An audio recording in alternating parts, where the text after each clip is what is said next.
के इकलौते family show news की पाठशाला में आप सभी का बहुत स्वागत। मैं हूं सुशांत सिन्हा। ये वो पाठशाला जहां सबकी क्लास लगती है। और सबसे पहले आपको बता दूं कि आज कौन कौन सा चैप्टर खोल रहा हूं। प्रधानमंत्री मोदी का फाइनल प्लान, हाफिज सईद, मुनीर, मसूद अजहर कहीं भी छिपे हों, भारत पूरे पाकिस्तान में खोज कर ठोकेगा। भारत से पिटे मुनीर का प्रमोशन, पाकिस्तान में फिर तख्ता पलट होने वाला है क्या? बीजेपी कांग्रेस का पोस्टर वॉर, राहुल गांधी मुनीर की फोटो पर कैसे गजब का बवाल मच गया, आज आपको दिखाऊंगा। इसके अलावा सीक्रेट डायरी, व्हाट्सएप चैट और छुपी स्टोरेज, ज्योति के जासूसी कांड पर क्या बड़ा खुलासा हो गया है। ज्योति मल्होत्रा, गजाला और पाकिस्तानी एजेंट दानिश, भारत में जासूसी कांड की इनसाइड स्टोरी क्या है, आज उसकी डिटेल आपको बताऊंगा। ज्योति मल्होत्रा के वो वीडियो जो बता रहे हैं कि भारत में कहां कहां अटैक की तैयारी में था क्या पाकिस्तान, आज उस पर भी बात होगी। नैरेटिव वॉर में मोदी का सबसे घातक हथियार असदुद्दीन ओवैसी, पाकिस्तान में कैसे धूम धड़ाका कर दिया आपको दिखाऊंगा। ओवैसी के वो धमाके जिन्होंने शहबाज से लेकर बिलावल तक को हिलाकर रख दिया, आज उसका चैप्टर भी खोलूंगा। लेकिन पहले जल्दी से दिन भर की बड़ी खबरों का रिवीजन, उसके बाद पहला चैप्टर।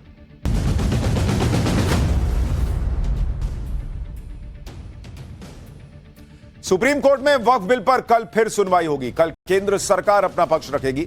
आज वक्फ बिल पर 3 घंटे तक सुनवाई हुई, जिसमें वक्फ बिल के विरोध में दलीलें रखी गई। इसी बीच चीफ जस्टिस ने इस बिल पर अहम टिप्पणी कर दी। चीफ जस्टिस ने कहा कि संसद से पारित कानूनों में संवैधानिकता की धारणा होती है। कोई कानून संवैधानिक नहीं है इसका जब तक कोई ठोस मामला सामने नहीं आता। अदालतें इसमें दखल नहीं दे सकती भाई। दिल्ली की बीजेपी सरकार ने विधायकों को मिलने वाले लोकल एरिया डेवलपमेंट फंड में भारी कटौती कर दी। दिल्ली में विधायकों का डेवलपमेंट फंड 15 करोड़ रुपए से घटाकर 5 करोड़ रुपए कर दिया गया। यह फैसला 2 मई को हुई सीएम रेखा गुप्ता की कैबिनेट बैठक में लिया गया।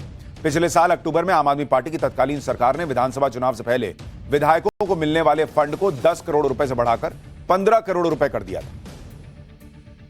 अहमदाबाद में आज अवैध बांग्लादेशियों के अवैध निर्माण पर बुलडोजर एक्शन का दूसरा राउंड शुरू हुआ। 3000 पुलिसकर्मियों की मौजूदगी में 8000 से ज्यादा अवैध निर्माण ध्वस्त करने का टारगेट रखा गया है। अहमदाबाद नगर निगम की 50 टीमों ने पुलिस के साथ एक्शन शुरू किया, जिसके तहत करीब 60 एकड़ का इलाका खाली कराया जा रहा है। उत्तराखंड के पिथौरागढ़ में आदि कैलाश रूट पर लैंडस्लाइड की वजह से सैकड़ों श्रद्धालु फंस गए। बीआरओ की टीम लैंडस्लाइड की वजह से सड़क पर आए मलबे और बड़े बड़े पत्थरों को हटाने में जुटी। लैंडस्लाइड की वजह से आदि कैलाश यात्रा पूरी तरह रुक गई है। सड़क के दोनों तरफ गाड़ियों की लंबी कतार खड़ी नजर आ रही है। हांगकांग और सिंगापुर के बाद अब भारत में भी कोरोना वायरस की वापसी हो गई है। मुंबई के केम अस्पताल में 2 कोविड पॉजिटिव मरीजों की मौत हो गई। अभी भारत में सक्रिय कोविड मामलों की संख्या 257 है। सबसे ज्यादा केस केरल, महाराष्ट्र और तमिलनाडु से सामने आए। हालांकि भारत सरकार का कहना है कि फिलहाल भारत में स्थिति नियंत्रण में।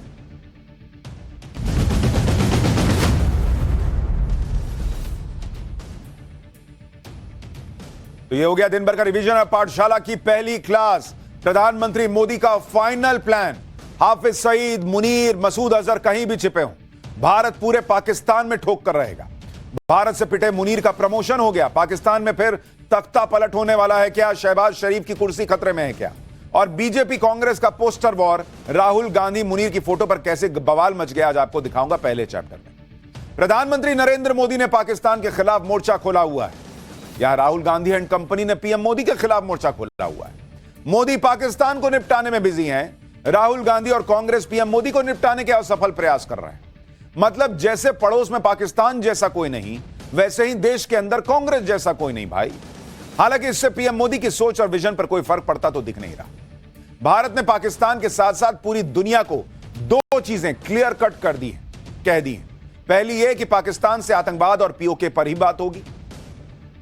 आतंकवाद पर बात होगी तो जैसे अमेरिका ने आतंकी तहव्वुर राणा को सौंपा, वैसे ही पाकिस्तान को हाफिज सईद, मसूद अजहर जैसे आतंकी सौंपने पड़ेंगे। इसके अलावा पाकिस्तान से सिर्फ पीओके लौटाने पर बात होगी। और पीएम मोदी इसी 2 नैरेटिव पर जबरदस्त तरीके से काम कर रहे हैं। पूरी दुनिया को बता रहे हैं कि भारत का न्यू नॉर्मल यही है भाई, कि हमको पीओके चाहिए ही चाहिए। पीओके खाली करेगा पाकिस्तान और हम आतंकवादियों को मार के रहेंगे।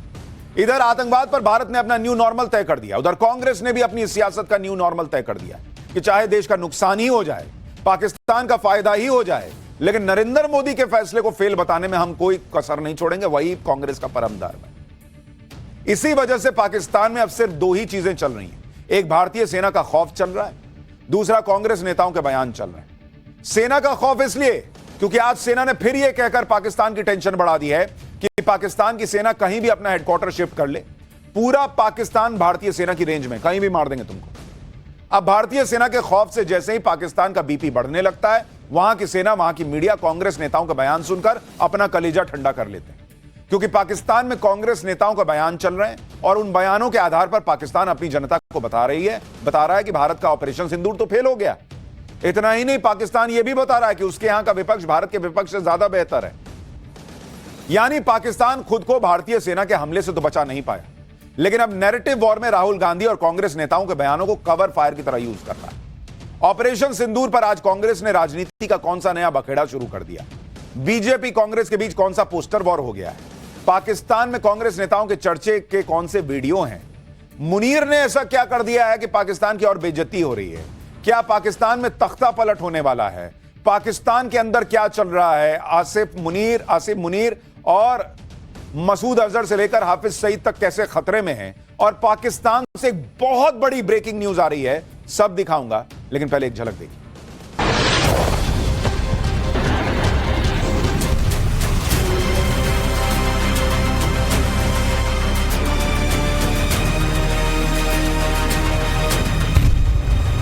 It is, we are all, the whole of Pakistan is within range of.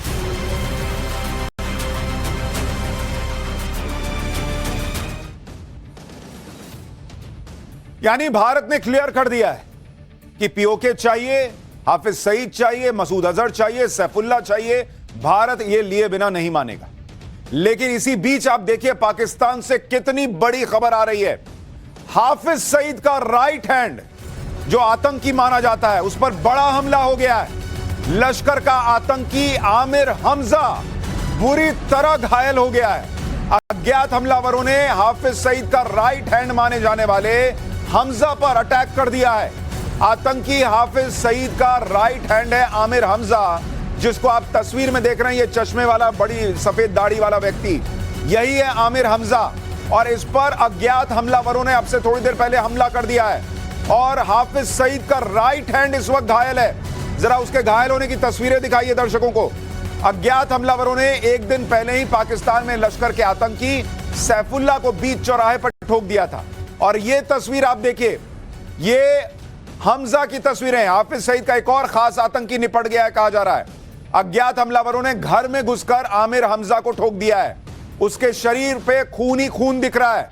हमने उसको ब्लैक एंड व्हाइट कर दिया है ताकि उस खून का इफेक्ट कम हो जाए, लेकिन वो समझिए कि निकल लिया है वैसी वाली स्थिति में।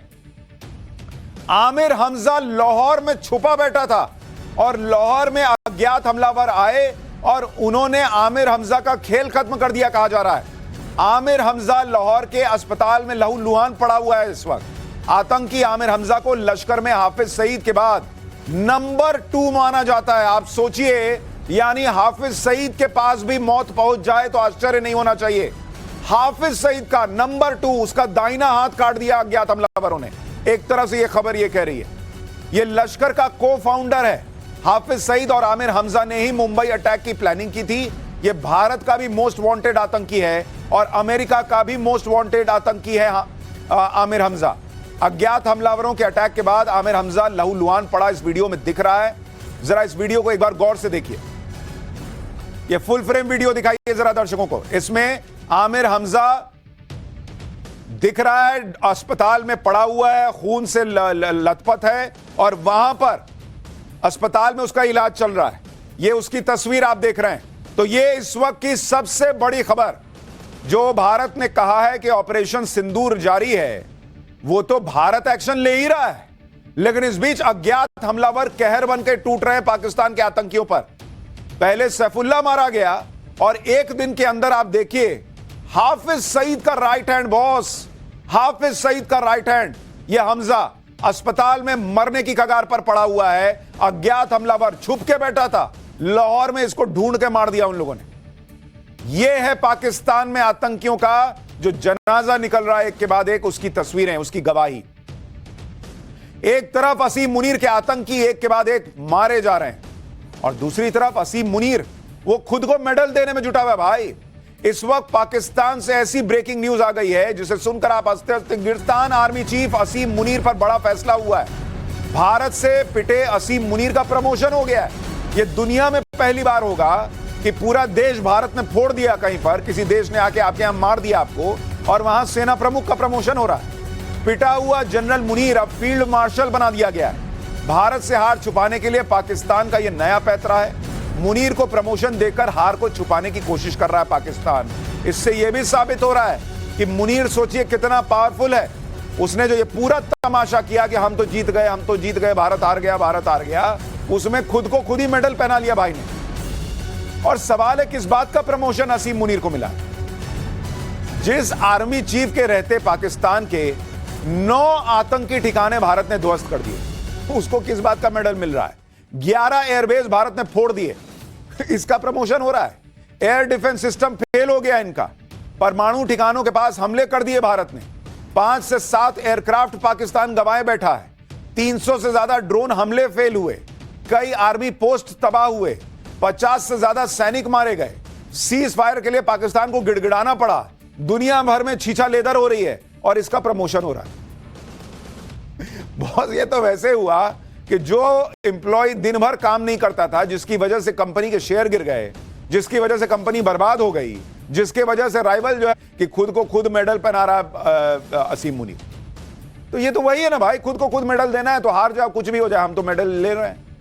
मेडल पर लिखा है सेंटर ऑफ ग्रेविटी, यानी पाकिस्तान में सेना ही सब कुछ है। अब ऐसे में मुनीर चाहे खुद को फील्ड मार्शल बना ले या फिर पाकिस्तान का राष्ट्रपति बना ले, प्रधानमंत्री क्यों ना बन जाए, लोग ये भी लिख रहे हैं कि असीम मुनीर इकलौता आर्मी चीफ होगा जिसने प्रमोशन पाने के लिए अपने ही 11 एयरबेस उड़वा लिए। ऐसी बेइज्जती हो रही है इसकी। लेकिन ना पाकिस्तान की इज्जत, ना उसके सेना अध्यक्ष की इज्जत। फील्ड मार्शल बना लिया खुद को। अरे भाई हटाओ शहबाज शरीफ को, तुम सीधे राष्ट्रपति बन जाओ। तख्ता पलट करने की भूमिका क्या बना रहे हो? याद कीजिए, असीम मुनीर पाकिस्तान का वो आर्मी था। वो फील्ड मार्शल पाकिस्तान में होता क्या है वो भी आपको बताता हूं। फील्ड मार्शल पाकिस्तान में मिलिट्री की सर्वोच्च रैंक है। यह 5 स्टार रैंक होती है जो सेना में सर्वोच्च होती है। फील्ड मार्शल का पद असाधारण सेवा के लिए दिया जाता है। भाई असाधारण ही सेवा तो की है, 11 एयरबेस फोड़वा दिए, और किसने किया था ऐसा? फील्ड मार्शल के पद की कोई समय सीमा नहीं होती, यानी उसने अपनी जो नौकरी की समय सीमा थी वही खत्म कर दी कि मैं जब तक मन तब तक रहूंगा। जिंदगी भर के लिए वो फील्ड मार्शल के पद पर रह सकता है। पाकिस्तान में इससे पहले फील्ड मार्शल सिर्फ एक जनरल रहा और उसका नाम था अयूब खान। उसने भी खुद को ही फील्ड मार्शल घोषित कर लिया। इत्तेफाक यह है कि फील्ड मार्शल अयूब खान भी 1965 का युद्ध भारत से हारा था और असीम मुनीर भी भारत से जंग हारा है। यानी वहां हारने के बाद फील्ड मार्शल बना दिया जाता है। तो वहां जब सेना में कोई भर्ती होता है तो कहते हैं बेटा जितना हारोगे उतना प्रमोशन देंगे। तो पूछता है सर ये मेडल? वो मेडल तो हम लोग ऐसे ही रद्दी के मार्केट से ला के लगाते हैं, तुम भी अपनी मर्जी से लगा लेना। और सर फील्ड मार्शल, उसके लिए तुमको भारत से हारना पड़ेगा बुरी तरह से। जितना बुरी तरह से हारोगे उतना जल्दी फील्ड मार्शल बनोगे। ये पाकिस्तान में सिखाते हैं। जो काम अयूब खान ने किए थे वही काम अब असीम मुनीर कर रहा है। अयूब खान ने पाकिस्तान में आर्मी चीफ रहते 1958 में तख्ता पलट किया, खुद को राष्ट्रपति बना लिया, फिर 1 साल के अंदर ही खुद को फील्ड मार्शल बना दिया। फिर 1965 में जब अयूब खान भारत से युद्ध हारा तो 4 साल बाद 1969 में अयूब खान की विदाई हो गई। कहा जा रहा है कि इसी नक्शे कदम पर असीम मुनीर चल रहा है। असीम मुनीर ने बैकडोर से पाकिस्तान में अपनी चालों से इमरान खान को पीएम पद से हटवाया, जेल भिजवाया, पार्टी बंद करवा दी और फिर आर्मी चीफ रहते फर्जी चुनाव कराकर शहबाज शरीफ को डमी पीएम बनवा दिया। असीम मुनीर जिस रास्ते पर है उसमें अब शहबाज शरीफ की सरकार का तख्ता पलट होना तय दिख रहा है, क्योंकि भारत से पिटकर भी असीम मुनीर ने खुद को फील्ड मार्शल बनवाकर अपनी ताकत बढ़ा ली। इसी के साथ असीम मुनीर ने हाल में पाकिस्तानी सुप्रीम कोर्ट से यह पावर भी ले ली कि किसी भी सिविलियन पर आर्मी कोर्ट केस चला सकती है। असीम मुनीर की इस तरह से ताकत बढ़ने का मतलब है कि शहबाज शरीफ की बची कुची ताकत भी खत्म हो गई। पाकिस्तान का यह ट्रैक रिकॉर्ड भी रहा है कि वहां कोई प्रधानमंत्री 5 साल का कार्यकाल पूरा नहीं कर पाता। शहबाज शरीफ को नए कार्यकाल में अभी सिर्फ 1 साल ही हुआ। यानी शहबाज शरीफ के तख्तारी इस पोस्टर से कि राहुल गांधी वही काम कर रहे हैं जो मुनीर चाहता है। यह बीजेपी के अमित मालवीय ने ट्वीट किया और यही उनका मैसेज है। एक और पोस्टर में अमित मालवीय ने राहुल गांधी को नए युग का मीर जाफर कहा। इस पोस्टर में राहुल गांधी के उस बयान पर तंज किया गया जिसमें वो ये पूछ रहे हैं कि ऑपरेशन सिंदूर के दौरान भारत ने कितने एयरक्राफ्ट गंवाए। मीर जाफर का नाम इतिहास में गद्दार के तौर पर लिया जाता है। हालांकि इस पोस्टर पर विवाद हो गया है, कांग्रेस की तरफ से लीगल एक्शन लेने की बात कही गई है। इस पोस्टर के साथ अमित मालवीय ने कहा कि हैरानी की बात नहीं कि राहुल गांधी पाकिस्तान और उसके हितैषियों की भाषा बोल रहे हैं। उन्होंने प्रधानमंत्री को ऑपरेशन सिंदूर के लिए बधाई तक नहीं। ऑपरेशन स्पष्ट रूप से भारत की ताकत को दर्शाता है। इसके बजाय वे बार बार पूछते हैं कि हमने कितने जेट खो दिए, एक सवाल जो पहले ही डीजीएमओ ब्रीफिंग में भी उठाया जा चुका है। मजे की बात यह है कि उन्होंने एक बार भी यह नहीं पूछा कि संघर्ष के दौरान पाकिस्तान के कितने जेट हमने मार गिराए, या भारतीय सेना की तरफ से पाकिस्तानी एयरबेस पर बमबारी के दौरान कितने विमान अपने हैंगर में खड़े रहते नष्ट हो गए। राहुल गांधी के लिए आगे क्या है? निशाने पाकिस्तान। बार बार यह सवाल पूछना कि भारत ने कितने एयरक्राफ्ट गवा दिए, यह सवाल साफ साफ पाकिस्तान के एजेंडे के हिसाब से वहां पर उनको सूट कर रहा है।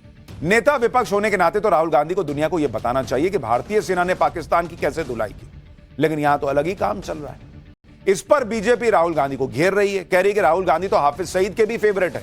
सुनिए राहुल गांधी को लेकर बीजेपी नेता संबित पात्रा क्या कह रहे हैं। आपका एक एक प्रेस कॉन्फ्रेंस आज तमाम पाकिस्तान में हिट हो रहा है। You are the hero of Pakistan Rahul Gandhi. आप और आपके नेता आज पाकिस्तान के हीरो हैं। हर न्यूज चैनल में आप चल रहे हैं।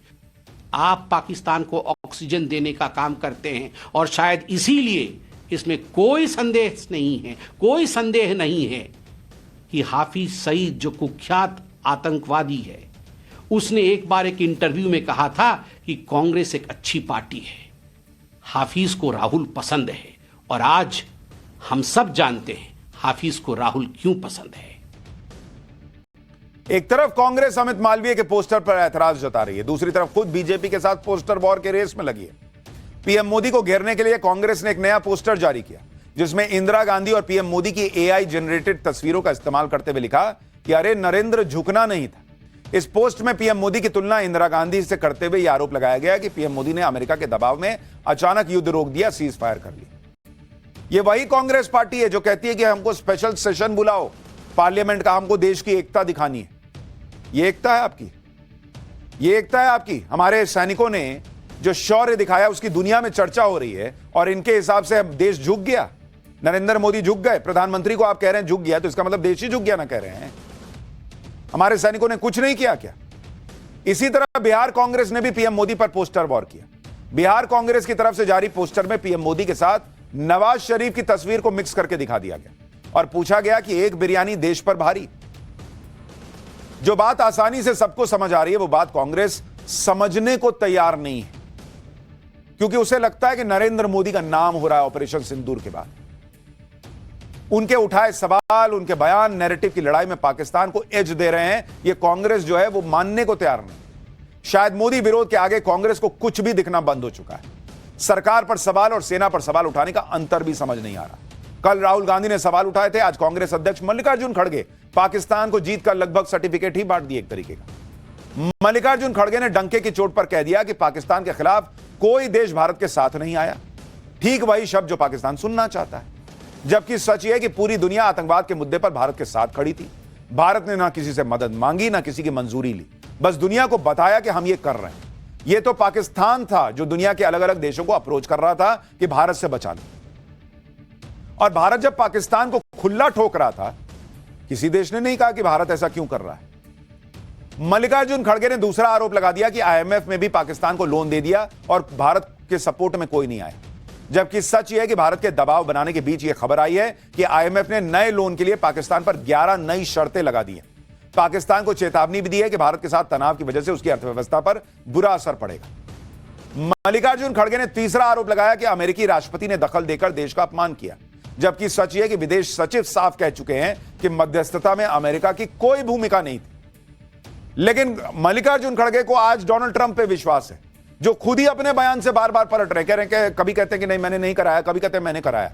अरे भाई, तो अपने विदेश मंत्रालय पे भरोसा कर लो ना। कुछ नहीं तो मल्लिकार्जुन खड़गे और पूरी कांग्रेस को अपने ही वरिष्ठ नेता सलमान खुर्शीद को सुन लेना चाहिए, जो साफ साफ कह रहे हैं कि ना किसी का दखल था, ना कोई मध्यस्थता। किसी किस्म का हस्तक्षेप कहीं नहीं था, कहीं मध्यस्थता नहीं थी। लेकिन जब विश्व में ऐसी चीज होती है तो अलग अलग लोग प्रयास करते हैं कि कुछ संदेश दें, कुछ कहें, कुछ पहुंचाएं। लेकिन जो कुछ भी हुआ है वो दोनों देशों के बीच में ही हुआ है। जब हमने जब जो एस्केलेट हुआ था मामला तो हमारे बीच का था, जब खत्म हुआ समाप्त हुआ तो हमारे बीच का समाप्त हुआ।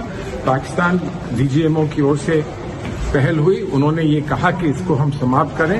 हमने कहा कि आप समाप्त करने को तैयार हैं तो कर दीजिए, 5 बजे समाप्त हो जाएगा। लेकिन सर आपकी पार्टी का विरोधाभासी स्टैंड है क्योंकि बार बार आप चाहते हैं कि मैं जाऊं कि ना जाऊं डेलीगेशन के साथ? सर रफाल को लेकर राहुल गांधी जो सवाल पूछे वो पूछा आप लोग ने अंदर। जो देश में राजनीति है, जो देश में हमारा अधिकार है, दायित्व है, वो अलग है।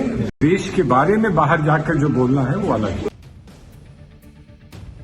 कल कांग्रेस नेता सलमान खुर्शीद क्लियर कह रहे हैं कि कोई दखल नहीं था किसी देश का बीच में, भारत ने अपनी शर्तों पर सीज फायर किया है। लेकिन राहुल गांधी, पवन खेड़ा, ये लोग क्या कर रहे हैं बॉस? अरे पॉलिटिक्स के लिए देश में मुद्दे कम पड़ गए हैं क्या जो ऑपरेशन सिंदूर पे टारगेट किया जा रहा है? कांग्रेस नेता सलमान खुर्शीद उस दल का हिस्सा बन गए हैं जो दूसरे देशों में जाकर पाकिस्तान को एक्सपोज करेगा और आतंकवाद के खिलाफ भारत के न्यू नॉर्मल को दुनिया के सामने रखेगा। जब सलमान खुर्शीद से राफेल पर सवाल किया गया तो वो उसे टाल गए क्योंकि शायद वो भी समझ गए कि ऐसे सवाल उठाना पाकिस्तान को फुल टॉस गेंद देने जैसा है। सोचिए आप, सलमान खुर्शीद डेलीगेशन में गए तो दुनिया में ये बताएंगे कि इसमें किसी पक्ष की कोई मध्यस्थता नहीं थी, और यहां देश में कांग्रेस आरोप लगाएगी कि अमेरिका ने दखल देकर रुकवा दिया, मोदी तो कमजोर है, इंदिरा गांधी में दम था। ये क्या पॉलिटिक्स है बॉस? आप देखिए, कल तक भारत में कोई भी ऑपरेशन सिंदूर की सफलता पर सवाल नहीं उठा रहा, लेकिन जैसे ही राहुल गांधी ने ऑपरेशन सिंदूर पर बोलना शुरू किया, सारा रायता फैल गया। अब कांग्रेस की देखा देखी जम्मू कश्मीर की पूर्व मुख्यमंत्री महबूबा मुफ्ती भी ऑपरेशन सिंदूर पर को फेल बताने में जुड़ गई। सुनिए Mehbooba Mufti. War is solution to nothing. अभी इट इज 0/0, 0/0, बल्कि दोनों तरफ से काफी सिविलियन कैजुअलिटीज होगी। That is the interest that we have to give on this war. वो सूद हमारे लिए है जो हमने पहलगाम में 28 लोग खोए। पूरे ऑपरेशन सिंदूर के बाद जो चीजें हुई है, क्या हमारे देश को फायदा हुआ, इंडिया को इससे क्या? वो तो मुझे मालूम नहीं क्या फायदा हो गया, पर नुकसान मैं कह सकती हूँ कि हमारे घर उजड़ गए, हमारे मकान बर्बाद हो गए, हमारे बच्चे इसमें शहीद हो गए। हमारे एक्सटर्नल अफेयर मिनिस्टर ने बताया कि मैंने पाकिस्तान को पहले ही वार्न किया था। तो इसका मतलब है जब आप वार्न करते हैं उनको, तो इसका मतलब है जो आप कहते हैं कि हमने टेररिस्ट कैंप्स पे अटैक किया तो वो भी उनको भी मिल गया होगा मौका वहां से भागने का। तो मुझे नहीं मालूम, कि मेरे लिए तो ये 0/0 है। राहुल गांधी से लेकर कांग्रेस पार्टी से लेकर महबूबा मुफ्ती तक सबके लिए ऑपरेशन सिंदूर 0 हो गया। बहुत बढ़िया, 0 ही कीजिए। सोशल मीडिया पे एक बड़ा अच्छा क्लिप भी चल रहा था, मैंने देखा कि एक बीच में वो आता है, इंडेक्स आया था, हैप्पीनेस इंडेक्स, जिसमें पाकिस्तान हैप्पीनेस इंडेक्स में भारत से ऊपर था। तो बड़ा सवाल उठा था कि पाकिस्तान, वहां भिखारी की तरह लोग घूम रहे हैं, आटा जो है वो भीख मांग रहे हैं, मार मच जा रही है, लोन लेके घर चला रहा है, पाकिस्तान हैप्पीनेस इंडेक्स में भारत से कैसे ऊपर हो सकता है? तो किसी ने बड़ा अच्छा वीडियो बनाया कि आज देखिए ना भाई, भारत ऑपरेशन सिंदूर में ये लड़ाई जीतकर, आतंकियों को मारकर पाकिस्तान को फोड़ दिया, उसके बावजूद यहां कुछ लोग खुश नहीं है, हैप्पीनेस नहीं है उनके अंदर, और पाकिस्तान हार गया, लुट गया, पिट गया, बर्बाद हो गया, दुनिया में छीछा लेदर हो रही है, बेइज्जती हो रही है, लेकिन नाच रहा है, खुश है, हम तो जीत गए, हम तो जीत गए। तो किसी ने मजाक में कहा कि इसीलिए हैप्पीनेस इंडेक्स में हमसे ऊपर था, हमारे यहां कुछ लोग खुशी नहीं हो सकते, उनकी चक्कर में हम इंडेक्स में नीचे चले। यह मजाक बन रहा है सोशल मीडिया पर। खैर, राहुल गांधी या महबूबा मुफ्ती के बोलने से सच नहीं बदल जाएगा। सच यही है कि पीएम मोदी ने पाकिस्तान का फुल एंड फाइनल हिसाब करने की तैयारी शुरू कर दी है। पाकिस्तान में ना मुनीर बचेगा, ना हाफिज सईद बचेगा। हाँ, बिल खोद के अंदर घुस जाओ चूहे की तरह तो ज्यादा बेटर है, वहां से भी हालांकि निकाल ही लेंगे। भारत की सेना क्लियर कट कह रही है कि पाकिस्तान में हर दुश्मन भारत की रेंज में है। इधर सेना पाकिस्तान को अपनी ताकत दिखा रही है, उधर पीएम मोदी भी कूटनीतिक स्तर पर अपना अगला काम निपटा रहे हैं। पीएम मोदी ने जो मल्टी पार्टी सांसदों की टीम बनाई है, वो दुनिया को यह बता देगी कि भारत पाकिस्तान से पीओके भी लेगा और हाफिज सईद, मसूद अजहर जैसे आतंकी भी लेगा।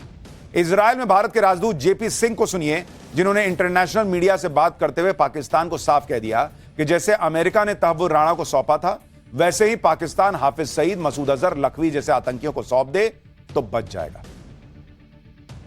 Believe me, the root cause is these two groups. लगातार नए नए लोगों के नाम और चेहरे सामने आ रहे हैं जो सीक्रेट एजेंट की तरह पाकिस्तान की साजिशों का हिस्सा बन रहे थे। ज्योति मल्होत्रा तो एक चेहरा है, ज्योति की तरह कई लोग अभी तक पकड़े गए हैं जिन पर पाकिस्तान के लिए जासूसी का आरोप है। ज्योति से लेकर गजाला तक, नोमान से लेकर शहजाद तक, यामीन से लेकर अरमान तक, और कितने पाकिस्तानी जासूस हैं, आज इसके बारे में बात करूंगा।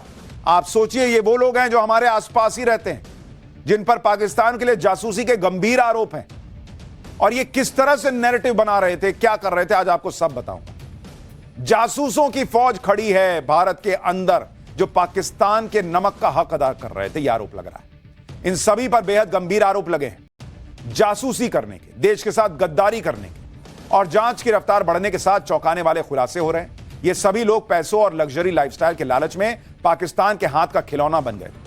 ज्योति से गजाला तक पाकिस्तानी जासूसों के बारे में आपको फुल डिटेल बताऊंगा, इनकी लग्जरी लाइफ की तस्वीरें दिखाऊंगा तो आप हैरान रह जाएंगे। ज्योति के व्हाट्सएप चैट में क्या निकला है, उसकी सीक्रेट डायरी में क्या निकला है, आज आपको यह भी बताऊंगा। लेकिन पहले जो खबरें आ रही हैं उसका एक ट्रेलर देखिए।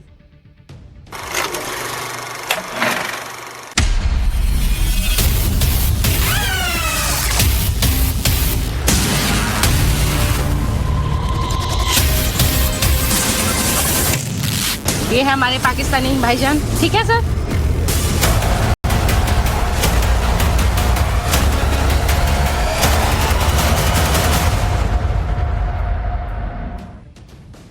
पाकिस्तान के लिए जासूसी करने के आरोप में जितने भी लोग पकड़े गए उसमें सबसे बड़ा नाम ज्योति मल्होत्रा का निकल कर आ रहा है। ज्योति मल्होत्रा पर अब शिकंजा कसता जा रहा है। पूछताछ में ज्योति के राज धीरे धीरे सामने आ रहे हैं। ज्योति मल्होत्रा को शुरू से ही लग्जरी लाइफ जीने का शौक था और इसकी झलक ज्योति के वीडियोस में दिखती थी। वो एक्सोटिक लोकेशन पर जाती, शानदार कपड़े पहनती, 5 स्टार होटल और रिजॉर्ट में रुकती, खूब एक्सपोज करती। ज्योति अपने वीडियो में खुद बताती थी कि उसे किस तरह की जिंदगी चाहिए। कई देशों में घूम चुकी ज्योति अब इस सवाल का जवाब नहीं दे पा रही कि उसके पास इतना पैसा कहां से आ रहा था, क्योंकि उसके YouTube वीडियोस के व्यूज, ज्यादातर जो वीडियोस हैं 1000, 1500, 2000, 2500 व्यूज हैं। इतना कहां से पैसा आ रहा था भाई इस तरह की जिंदगी जीने का। एक सामान्य घर से आने वाली लड़की अचानक से हाई प्रोफाइल जिंदगी जीने वाली कैसे बन गई। ज्योति अपने वीडियो और ब्लॉग की आड़ में पाकिस्तान को क्या क्या जानकारी देती थी, इसकी जांच चल रही है। ज्योति के वीडियो देखने पर ऐसा लगता है जैसे वो कोड वर्ड में किसी को मैसेज दे रही है। आप देखिए हिमाचल प्रदेश के पहाड़ों पर सैर के दौरान ज्योति ने क्या क्या बताया था। आजकल वीडियो हैं वो सारे लग्जरी रिजॉर्ट, 5 स्टार होटल जैसे दिख रहे हैं। जिसका YouTube चैनल घिसट घिसट के चल रहा था, उसके पास इतना पैसा कहां से आ रहा था। ज्योति मल्होत्रा अब तक कई देशों में घूम चुकी, पाकिस्तान तो वो कई बार जा चुकी। आपको बताता हूं कि ज्योति किस किस देश में गई। भाई वो पाकिस्तान गई, कई बार गई, जहां का वीजा मिलना मुश्किल होता वहां वो कई बार जा रही थी। चाइना चली गई, पाकिस्तान से लौटी तुरंत चाइना।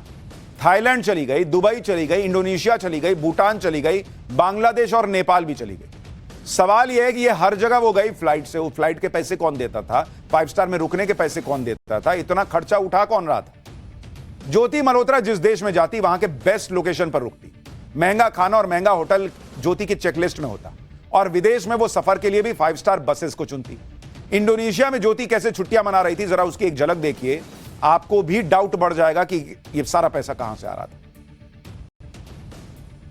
अगर आप एनआईए के साथ साथ पुलिस भी लगातार पूछताछ कर रही है। ज्योति मल्होत्रा के जासूसी कांड का एक और सबूत सामने आया है। यह सबूत एक डायरी है जो पाकिस्तान टूर से लौटने के बाद खुद ज्योति मल्होत्रा ने लिखी थी। इसमें उसने पाकिस्तान में अपने एक्सपीरियंस के बारे में बताया था। डायरी में ज्योति ने लिखा था कि पाकिस्तान में 10 दिन का यह सफर तय करके आज आ गई हूं वापस अपने घर।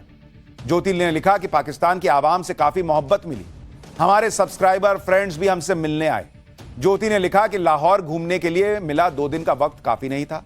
पाकिस्तान की बस और ट्रक के बारे में जितना कहो उतना कम, क्रेजी एंड कलरफुल। यानी वो पाकिस्तान की तारीफ करते हुए ना वीडियो में थकती थी ना डायरी में।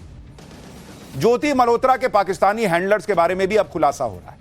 ज्योति अक्सर आईएसआई एजेंट अली हसन के साथ कोड वर्ड में चैट करती थी कहा जा रहा है। दोनों के बीच जिस चैट का पता चला है जांच एजेंसियों को, उस चैट में क्या था जो सूत्र बता रहे वो भी आपको बताता। चैट में अली हसन ने ज्योति से पूछा कि जब आप अटारी गई तो वहां प्रोटोकॉल किस किस को मिल रहा था। ज्योति ने रिप्लाई में लिखा कि किसको मिला, मुझे तो नहीं मिला। अली हसन ने लिखा कि इट मीन कोई अंडर कवर पर्सन हो जैसे, पता चल जाता है देखकर। ज्योति ने जवाब दिया, नहीं इतने पागल थोड़ी ना थे। यह चैट साल 2024 का बताया जा रहा है, जिससे पता चलता है कि ज्योति को वाघा अटारी बॉर्डर और करतारपुर साहिब में भारत की तरफ से वीआईपी मूवमेंट और अंडर कवर एजेंट की जानकारी जुटाने के काम में लगाया गया था। जांच एजेंसी को यह भी पता चला है कि आईएसआई का अधिकारी अली हसन ही वो व्यक्ति है जिसने ज्योति के पाकिस्तान जाने की लोकेशन पता करने की थी। लोकेशन पता चलते ही रॉ एजेंट को गिरफ्तार कर लिया जाता। आप सोचिए कि ज्योति के जरिए आईएसआई कितनी खतरनाक साजिश कर रही थी, जो आरोप लग रहा है, और इसमें ज्योति देश के दुश्मनों की मदद कर रही थी, यह आरोप है। अली हसन के साथ चैट के आधार पर एनआईए ज्योति से आगे की जानकारी निकालने की कोशिश कर रही है। ज्योति मल्होत्रा के जितने वीडियोस उसके चैनल पर हैं, वो ज्योति के खिलाफ किसी सबूत से कम नहीं। ज्योति के वीडियो में जांच एजेंसियों ने एक खास पैटर्न भी पकड़ा। ज्योति के पाकिस्तानी वीडियोस की जांच करने पर पता चला है कि उसके वीडियो धार्मिक होने का दावा करते थे, लेकिन वीडियो में धार्मिक स्थल के बारे में कम जानकारी होती, लेकिन भारत पाकिस्तान बॉर्डर के बारे में ज्यादा जानकारी होती। बॉर्डर पर सिक्योरिटी डिप्लॉयमेंट पर ज्यादा फोकस होता। ऐसा ही पैटर्न पाकिस्तान टूर के दौरान अफगानिस्तान बॉर्डर से जुड़े व्लॉग में भी दिखा था। एक तरफ ज्योति मल्होत्रा पाकिस्तान जाती थी और किसी भी तरह के शक से बचने के लिए धार्मिक वीडियो बनाती थी, कहा जा रहा है। दूसरी तरफ अपनी लग्जरी लाइफ से कोई समझौता नहीं करती। ज्योति जानबूझकर इस तरह के वीडियो अपलोड करती जिससे कोई उस पर शक न करे। आप देखिए, धार्मिक यात्राओं के वीडियो अपलोड करने के साथ साथ ज्योति अपनी मौज मस्ती और ट्रैवल वीडियोस भी डालती। ज्योति ये मैसेज देना चाहती थी कि वो तो फन लविंग लड़की है, कहीं भी चली जाती है, जिससे उसकी सच्चाई दुनिया के सामने ना आ पाए, यह कहा जा रहा है। जरा एक और वीडियो देखिए उसका, फिर आपको बताता हूं कि वो पाकिस्तान में और क्या ऐसा कर रही थी जो बड़े सवाल खड़ा करता है। So, good morning everyone.